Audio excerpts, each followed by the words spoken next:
Engineer Rahil Ahmad क्षेत्र संख्या 24 का युवा चेहरा था। आप आम जनता मीडिया के तहत इसको देख रहे हैं। तो आज मैं राहिल से कुछ बात करने जा रहा हूँ। उसको कुछ बात करने जा रहा हूँ कि मतलब कि आप इतना दिन जो क्षेत्र में घूमे, कैसा अनुभव रहा। जीत भले ही किसी और को मिला, लेकिन आपको क्षेत्र में घूमने के बाद आपको कैसा अनुभव हुआ, किस प्रकार से क्षेत्र में परिभ्रमण किए, किस तरह से लोगों से जुड़ा हुआ, आप इसके बारे में क्या कहना चाहेंगे?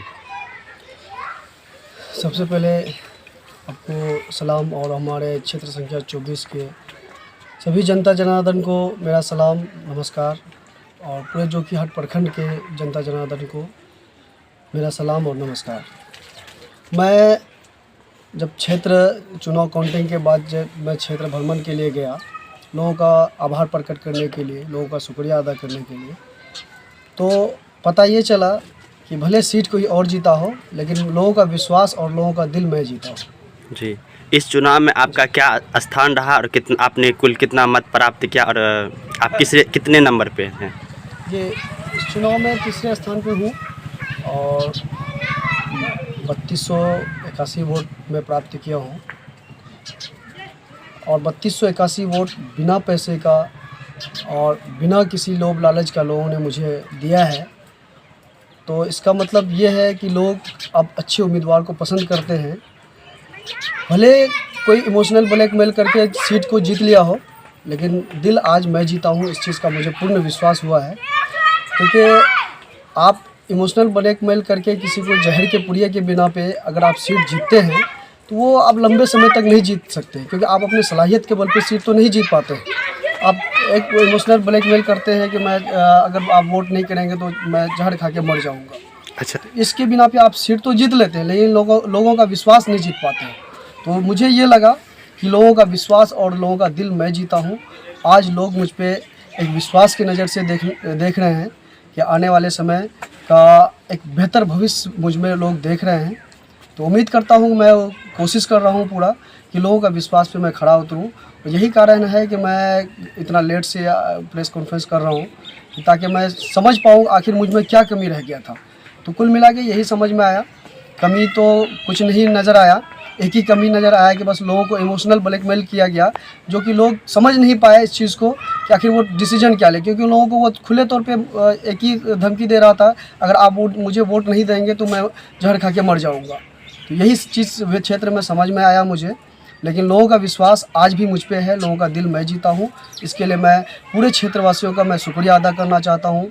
और लोगों ने 32-33 जो वोट दिया है, तो लोग मुझे पूरे क्षेत्र संख्या 24 के लोग पसंद किए हैं, और मैं उनके लिए दिन रात एक पैर पे खड़ा रहूँगा। कभी भी उनको किसी भी ज़रूरत किसी भी तरह का अगर मुझे महसूस होगा कि हमारे क्षेत्र संख्या 24 की जनता को हमारी ज़रूरत है, तो मैं हमेशा खड़ा रहूँगा और उनके विश्वास को कभी टूटने नहीं दूँगा।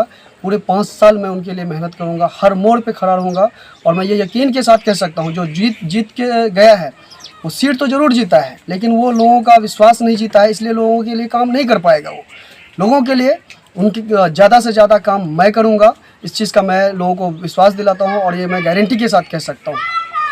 अच्छा, ये आपका निशाना किधर जा रहा है? आप तो इशारे में बात कर रहे हैं, तो इसका निशाना कहाँ जा रहा है? देखिए, जाहिर सी बात है, जो कैंडिडेट लोगों को ब्लैकमेल करके जीता है, इमोशनल ब्लैकमेल किया गया। क्योंकि हमारे क्षेत्र संख्या 24 की जनता जो है बहुत रहमदिल है। क्योंकि यही प्रूफ है कि रहमदिल होने का कि उन्होंने एक इमोशनल ब्लैकमेल किया, तो उनके बात पे आकर के उनको कि चलो ठीक है, इसको बचा लिया जाए, इसको मरने ना दिया जाए, चलो इसको वोट दे दो। आपके इस चुनाव कैंपेन में आपके साथ आपके गांव वाला कितना योगदान रहा है? आपका किस तरह से अपने गांव वाले का शुक्रिया अदा करना? मैं अपने पूरे गांव वाले का शुक्रिया अदा करता हूं, चाहे जिन लोगों ने वोट किया या नहीं किया। हो सकता है मुझे कुछ लोगों ने अगर नहीं किया, तो हो सकता है मुझ में कुछ कमी रहा हो, या जो भी है वो हो सकता है कि उनको ये हम पे कोई विश्वास ना बन पाया हो, या हो सकता है वो ये भी हो सकता है कि जैसे और लोग इमोशनल ब्लैकमेल हुए, तो हो सकता है मेरे गांव के कुछ लोग भी इमोशनल ब्लैकमेल हो गए इसी वजह से। और मुझे यकीन है कि मेरे गांव वाले मेरे साथ खड़े हैं और रहेंगे, और मुझे अपना बेटा की तरह मानते हैं और मानेंगे हमेशा। जहाँ हमको जानकारी है, आप राजनीति में 5 साल से एक्टिव हैं, जी तो आप इस बार जिला परिषद चुनाव में फाइट किए। जी आपको वो पहली बार आपका चुनाव पहली बार था और इसके साथ आपने 3300 लगभग 3300 वोट प्राप्त किया है। जी। तो आपके साथ और जनता के साथ कैसा अनुभव रहा आप दोनों के बीच, जनता और आपके बीच? बहुत अच्छा अनुभव रहा मुझे, क्योंकि मैं जब भी क्षेत्र में भ्रमण किया, चाहे चुनाव से पहले हो या चुनाव के बाद, हमेशा ये चीज़ लगा कि नहीं, हमारा जनता को एक बेहतर प्रतिनिधित्व का ज़रूरत है, ये महसूस हुआ। और यही कारण है कि मुझे इतने लोग मेल करने के बावजूद भी लोग मुझे वोट किए हैं और एक बेहतर परिवर्तन समझ के मुझे वोट किए थे। लेकिन वही है, दुर्भाग्य कहिए इनको कि एक इमोशनल ब्लैकमेल हुए हैं लोग।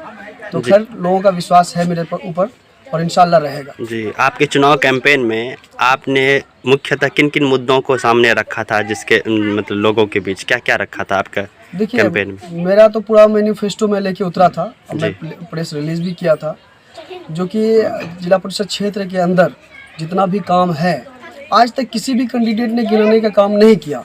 मुझे जहाँ तक लगता है कि पूरे सीमांचल में अब तक जो भी कैंडिडेट चुनाव लड़े, वो कोई भी कैंडिडेट खुल करके आकर के मेरे तरह सामने पे आकर के नहीं बताने का काम किया कि आपके जिला परिषद क्षेत्र के अंदर क्या क्या काम आता है। मैंने हर एक काम को बारीकी से बताने का काम किया और लोगों को समझाने का काम किया, लोग समझे भी, जाने भी। और लोगों को पहली बार ये लगा कि नहीं, जिला परिषद क्षेत्र के अंदर इतना सारा काम है, हमें बेवकूफ़ बनाया जा रहा है। जी, एक सवाल और ये है कि इस 14 कैंडिडेट में तो एक से एक दिग्गज कैंडिडेट था, उसमें से आप एक युवा चेहरा थे, तो उन सब में से आप दिग्गज नेता को आपने पछाड़ दिया, अच्छे वोटों से मतलब के गैपिंग किया है।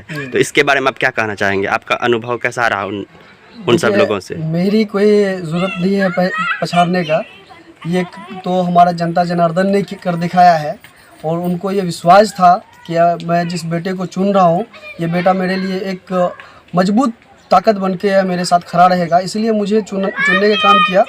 और मुझे पूर्ण विश्वास था कि मैं जीत दर्ज करूंगा और लोगों का खिदमत कर पाऊंगा बेहतर तरीके से।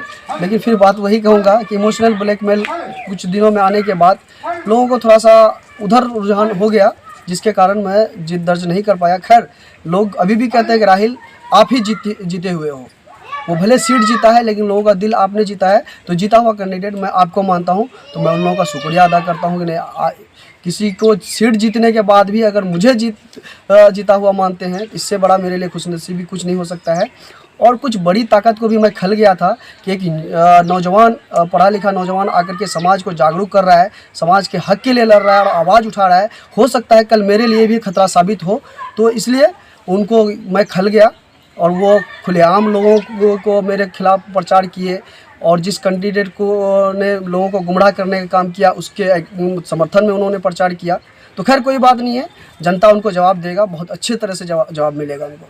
पंचायत चुनाव से पहले जी, मतलब विधानसभा का चुनाव और लोकसभा का चुनाव, क्या उसके लिए आप कोई प्लानिंग कर रहे हैं या फिर कोई सोच है आपके दिमाग में? देखिए, सही वक्त में सही फैसला या सही डिसीजन लिया जाएगा और उस समय आपको बताया जाएगा कि क्या प्लानिंग होगा, नहीं होगा।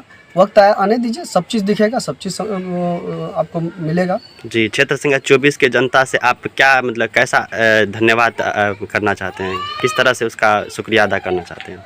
मैं जितना भी शुक्रिया अदा करूं कम है, क्योंकि इतने लोगों ने अगर बिना लालच के, बिना लोभ के मुझे वोट करा है, तो जाहिर सी बात है कि उनको मुझ पे विश्वास है और ये यकीन है मुझ पे कि नहीं, आगे चल के मेरे लिए ये एक बेहतर प्रतिनिधित्व के तौर पे ये ताकत बन के उभरेगा। जी, एक सवाल और है, आपके कैंपेन में देखा गया कि आपके कैंपेन में सबसे ज़्यादा युवा चेहरे वर्कर के तौर पर मतलब आपके साथ जो कदम से कदम मिला के चल रहे थे, उन एक ग्रुप है आइकॉनिक ग्रुप, तो उसका कितना सपोर्ट रहा आपका इस चुनाव अभियान में?